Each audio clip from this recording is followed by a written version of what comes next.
Here's a question.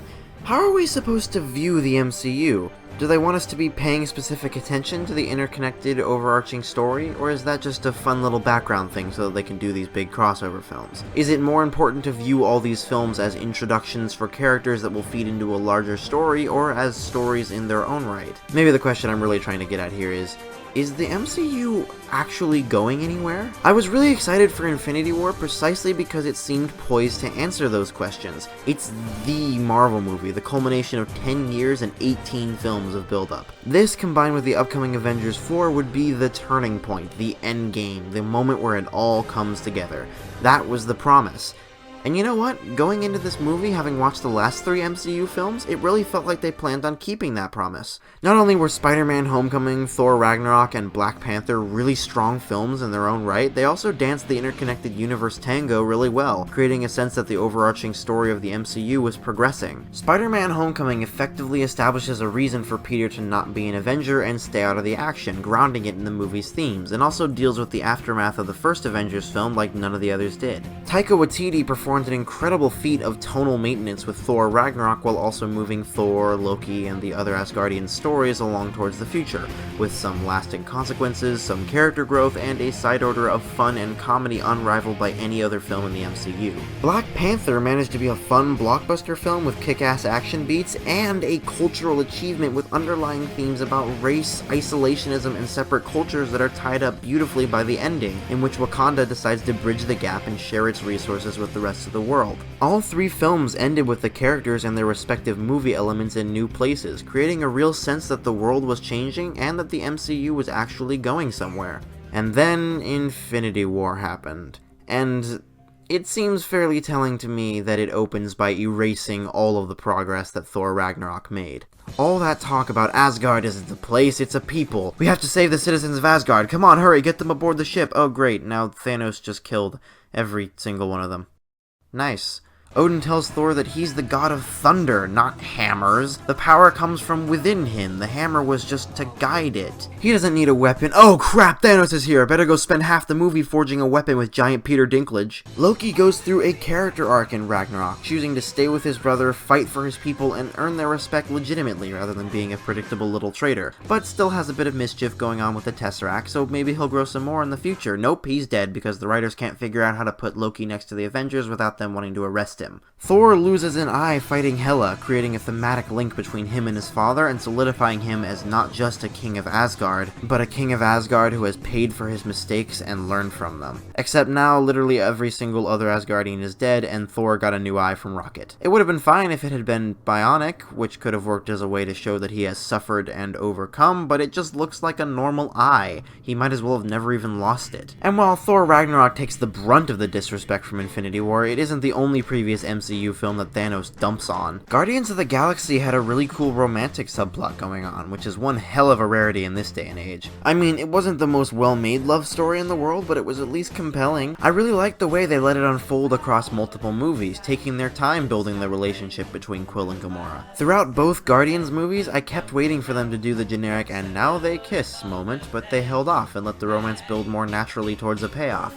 And every second they did, that future payoff became more powerful and effective. But no, actually, no it didn't, because according to Infinity War, they started dating in between movies, effectively cutting the steadily growing romance off at the neck. As I wondered why they would bother to rush that in there alongside Gamora's tearful request to be killed if she's taken by Thanos, the answer immediately came to me. Oh. She's gonna die. Sure enough, Thanos chucks her off a cliff because he cares about her, apparently. More on that big purple disappointment later. But wait, there's more previous MCU film disrespect. Like I was saying earlier, Spider-Man Homecoming does a really good job of explaining why Peter should, quote, stay on the ground, and they definitely write that explanation into the storytelling. The whole movie is about Peter wanting to jump forward into the adult world of Avengers world-saving fun, a really relatable inclination for teenagers trapped in high school wanting to do something with their lives. But he gradually learns that he's way out of his his league and would be a lot better off being a friendly neighborhood Spider-Man. But then, the second he catches wind of some trouble, he rushes off to help and ends up hooked onto a spaceship rocketing thousands of feet into the sky, literally the exact opposite of staying close to the ground. Realizing this, the writers cram in a line about how he can't be a friendly neighborhood Spider-Man if there's no neighborhood, but wasn't the whole idea that he wasn't ready to go off on big world-saving missions yet because he would just end up being a liability and probably die? But no, Tony outfits him with the Iron Spider suit, and even though he was struggling to figure out how to use the older, simpler one in Homecoming, he picks up on using his new suit instantly and then uses it to fight Thanos? Homecoming did an incredible job showing that Peter is just a kid who barely stood a chance against some guy with metal wings, and now you have him flipping around on a different planet helping the Avengers battle someone who is practically a god. Not only that, but all things considered, he seems fairly relaxed about the whole situation, and he's doing a pretty good job. The film just doesn't have the time to establish compelling, story-driven reasons why he needs to be here, or how he's suddenly able to keep up with the rest of the cast, because he's just one of the other 20-something characters that the movie is trying to focus on. You know, that's probably the movie's main problem. It just doesn't have the time for anyone, so most of the characters end up just kind of there. The structure of the film's plot is fine, but the characters have nothing to do with it. They're just entities that you already know and love because you've seen every single other Marvel movie, right? Being carted along through the plot because the world is at stake, and obviously they want to save the world. Duh. Who doesn't relate to that motivation? Most of them aren't given anything to do but fight and die, and the ones that are have a criminally small effect on the plot. Looking at the MCU the way these big crossover movies with no character development imply they want us to as one continuous story, the movie is a huge disappointment. What's the end result of that giant civil war that the Avengers had? Well, Tony goes to call Steve, he's awkward about it, and then someone else makes the call. That's it. What's the result of that whole thing between Natasha and Bruce from Age of Ultron? Well, they see each other and it's awkward for a second, and then they move on. That's it. What about Tony and Pepper being engaged? Well, Pepper seems worried about Tony going back into battle, he does it anyway, and it isn't referenced again for the rest of the movie. That's it. The tragic love story between Vision and Wanda is at least fully realized, if remarkably bland and flavorless, but other than that, if you go looking for substantial character work among the Avengers in this movie, you're going to come up empty-handed. But none of that matters, right? Because this movie wasn't even about the countless Avengers it crams in. This was Thanos' film, right guys? And you know what? I can see where you're coming from there, because Thanos is by far the most compelling character in this whole movie, unless you're paying attention.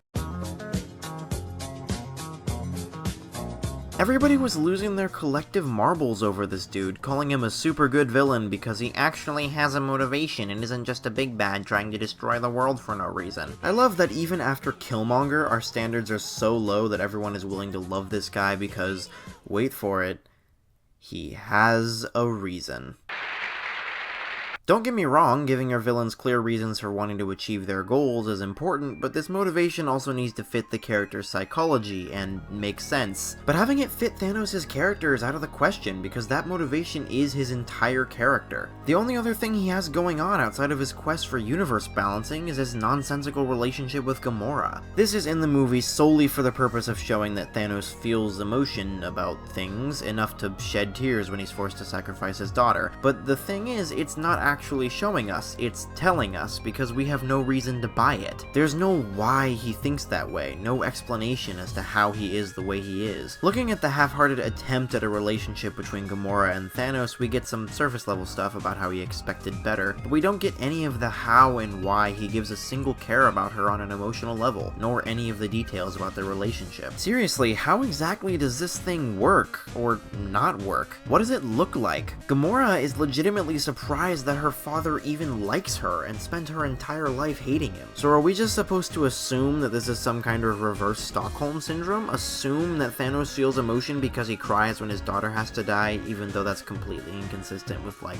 all of his actions? He's a genocidal maniac, and it's not like he only kills when he thinks it's absolutely necessary. He slaughters all the Peter Dinklage dwarves because screw it, and even though he's fully capable of searching for the stones diplomatically, he decides it'd be more fun to go on a rampage. Hell, even his meme-famous "this does put a smile on my face" line colors him as someone who enjoys killing. And it's not just that his characterization is surface level and ineffective, but also that his distinct lack of reasoning for why he thinks the way he does clashes spectacularly with his apparently super compelling motivation. The only thing relating his ecological concern about running out of resources to the small amount of character that Thanos has is a brief flashback where he explains that his homeworld used to be super cool and then it ran out of resources and died. We don't get anything about how this affected him moving forward, how it plays into his psychology, nothing. He just mentions it, making it feel a lot less like an essential part of his character and more a half-baked excuse for him to be a big bad trying to destroy the world for no reason. Even detached from what it says about Thanos as an antagonist, his motivation makes literally no sense if you stop and think about it for like 2 seconds. This goes beyond movie logic or him just being misguided. His actions are downright idiotic.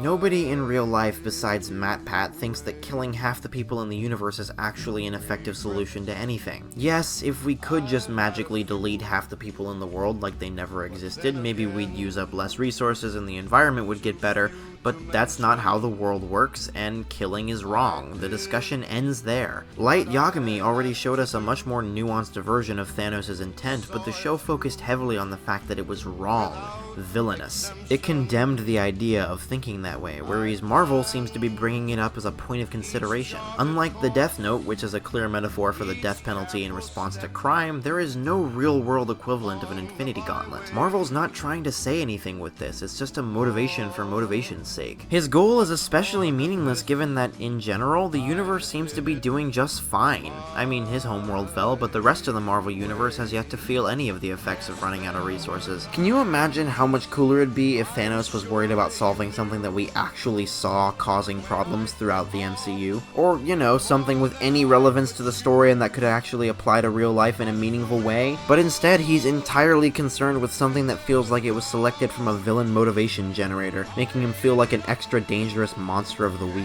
It is not impossible to establish believable reasons for a character to want to do something akin to destroying the world. Hell, Recreators did it better than anything in recent memory. But there is no way I'm buying that a sane man could possibly come to the conclusion that finger-snapping half the world's population into ash would have any kind of positive result. But if he's supposed to be insane, why would you portray him as this cold, ruthlessly competent, intelligent being that no one can outsmart or overcome?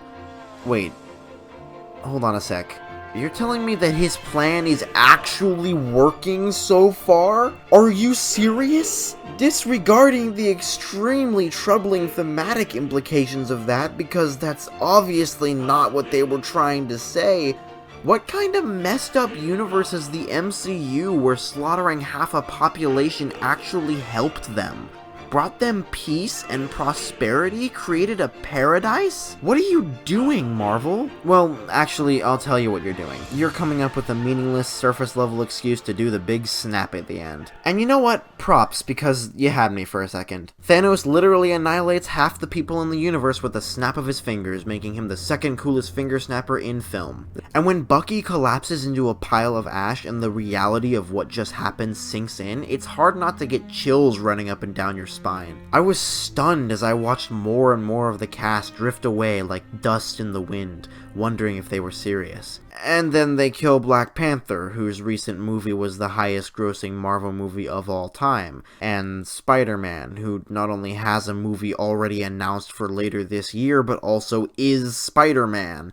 And you realize, holy mother of Thanos. Marvel just attempted possibly the biggest fake-out death in the history of film and failed miserably.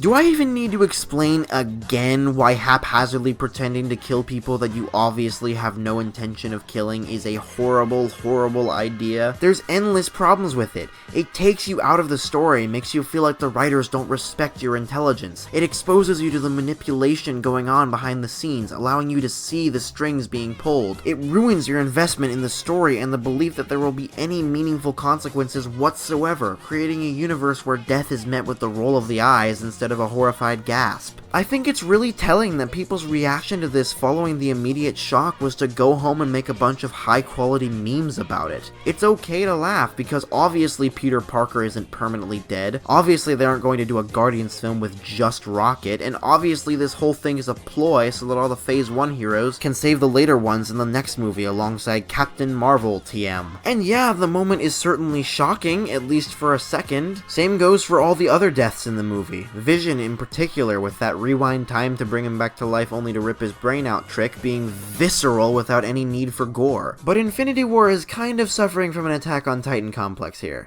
Yes, the shock value and atypicality of the way death is handled in this movie is really compelling in the moment, but if you stop and think about it for a second, you realize that a lot of this death is kind of meaningless. I like that Loki sided with Thor and stayed loyal to the very end, but the entire reason for his death was to set the stakes and surprise you. It had nothing to do with his character, it had nothing to do with Thanos, and it had nothing to do with the plot. Gamora's death is at least a part of Thanos' development, but even if Thanos' story had been substantial and effective, ripping Gamora away from her family and out of her story just to make a point in this one feels horribly insulting to whatever investment we as an audience put into the Guardians films. Like I said earlier, the movie is so busy with all the other stuff it has going on that it doesn't even have time to ground these deaths in narrative meaning, so they remain what they are, shock value. And the fake-out snap at the end isn't even good shock value. It's supposed to be this big, meaningful, horrifying moment that makes Infinity War a new beginning for the MCU. But instead of pushing us forward into a new era, it ends up undoing all of the progress that the last 4 MCU films made. Reversing time right back to that meaningless era where Marvel was just low-stakes, low-intelligence fun. Because the fact that these characters are nowhere near permanently dead turns this film from a high-stakes ride with some semblance of narrative weight into what Marvel used to be. Pure power fantasy, where meaning is scarce, consequences are easily overwritten, and any attempt at thematic complexity is immediately undercut by a need to make sure the audience is having fun. This is what I mean by empty promises. Not only is this movie pretty hollow as a single individual story, it also actually does answer my question from earlier. No, the MCU isn't going anywhere.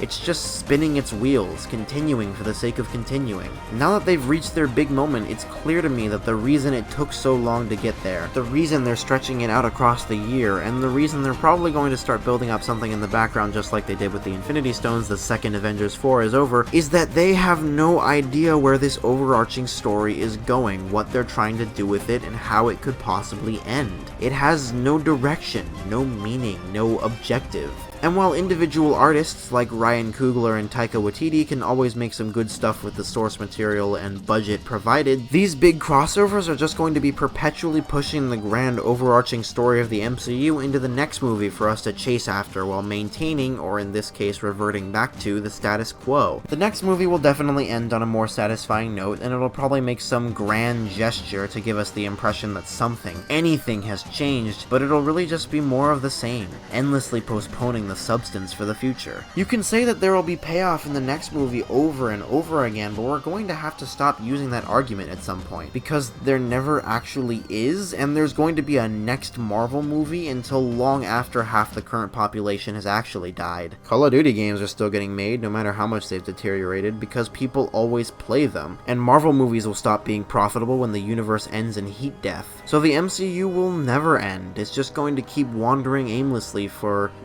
infinity. And for the first time, I understand why that might not be such a huge blessing.